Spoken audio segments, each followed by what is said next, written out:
El regreso al trabajo ha significado para muchos y muchas el actualizar sus contratos. Ante esto le preguntamos a un experto en derecho laboral, decano de la Universidad de Talca, expresidente de la Sociedad Chilena de Derecho del Trabajo y Seguridad Social y autor de varios libros y publicaciones en esta área, sobre los beneficios y restricciones que tiene el artículo 22 en la vida de un trabajador, como usted y como yo.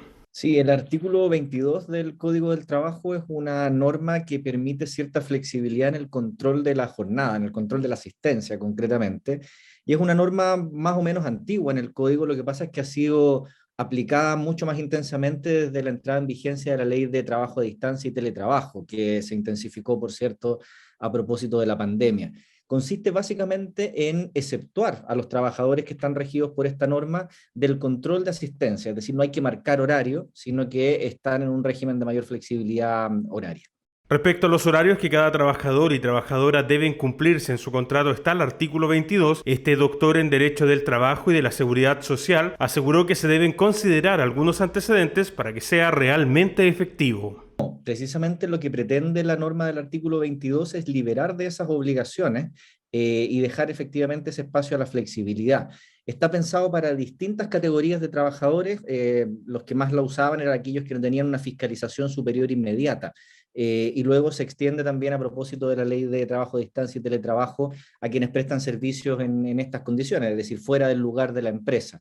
Pero la gracia que tiene precisamente la norma es que no hay que marcar ni la entrada ni la salida al trabajo. De hecho, el propio código señala que si eso ocurre, es decir, si hay ese tipo de fiscalizaciones, ya no procede el trabajo a distancia o el teletrabajo y hay que volver al régimen de trabajo presencial. Las amonestaciones en caso de alguna situación puntual deberán ser bien analizadas por el empleador, ya que rápidamente podría caer en una falta grave contra sus trabajadores, esto siempre y cuando esté considerado como beneficio del citado artículo. Puede ser llegado a considerar acoso laboral cuando es una situación recurrente.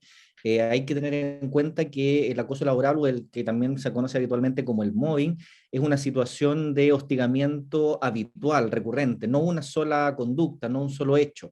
Por lo tanto, para que pudiéramos hablar de acoso laboral, que es una cuestión ya mayor, un incumplimiento más grave, tendría que ser una situación sostenida en el tiempo. Si es una amonestación, no calificaría como acoso, pero sí es un incumplimiento empresarial que podría ser denunciado de todas maneras en la inspección del trabajo para que, por ejemplo, no quede en la hoja de vida laboral del trabajador. El horario de salida es otra de las inquietudes que tienen los trabajadores que se rigen por este artículo, por lo cual el subdirector del Centro de Estudios de Derecho del Trabajo y la Seguridad Social también se refirió. Y no hay una manera de indicar efectivamente una hora específica de entrada o de salida. Como te decía, precisamente el mérito que tiene el artículo 22 es liberar de esas exigencias y debería ser utilizado excepcionalmente, es decir, cuando efectivamente no se pueda realizar un control.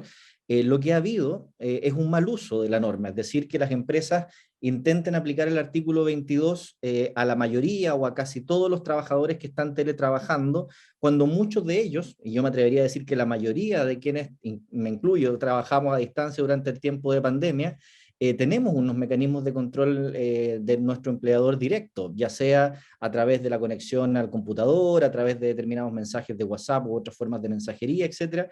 Lo único que ha cambiado es la forma de registrar la asistencia, pero no la liberación de la asistencia.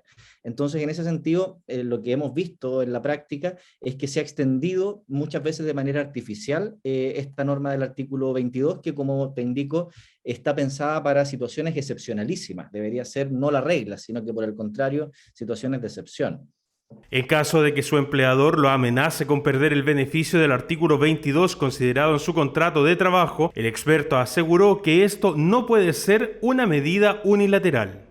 El artículo 22 por sí mismo no se puede deshacer salvo que sea por acuerdo de las dos partes. Es decir, que trabajador y empleador estén de acuerdo en que ya no va a aplicar ese artículo y van entonces a regir las reglas de limitación de jornada habituales, ¿verdad? Las que conocemos con control de asistencia. Sin embargo, hay una regla especial cuando el artículo 22 se aplica a los teletrabajadores o a los trabajadores a distancia, es decir, a los que trabajan desde la casa, dicho en simple. Y ahí hay una regla que permite el derecho a retracto. Y esto depende del momento en que se pactó el teletrabajo o el trabajo a distancia. El teletrabajo puede surgir al inicio de una relación laboral, es decir, que cuando empieza el contrato ya sea en la modalidad de teletrabajo, o puede surgir como un cambio en la modalidad. Es decir, una persona pudo haber empezado a trabajar presencialmente y, por ejemplo, a propósito de la pandemia, esa relación laboral mutó a un trabajo a distancia o teletrabajo. Si es esta segunda situación, es decir, si originalmente el contrato era para trabajo presencial, existe este derecho a retracto y cualquiera de las dos partes puede unilateralmente solicitar, ¿verdad?, que vuelva la relación laboral a los términos iniciales, es decir, al trabajo presencial, donde no tendremos el artículo 22 rigiendo. En cambio, cuando el teletrabajo o el trabajo a distancia partió junto con la relación de trabajo, es decir, nació así, en ese caso se exige un acuerdo, ya no vale que alguno de los dos unilateralmente vuelva a la modalidad presencial sin artículo 22. Ya lo sabe entonces, infórmese y defienda sus derechos. Las empresas no se rigen por códigos propios y nadie está por sobre la ley.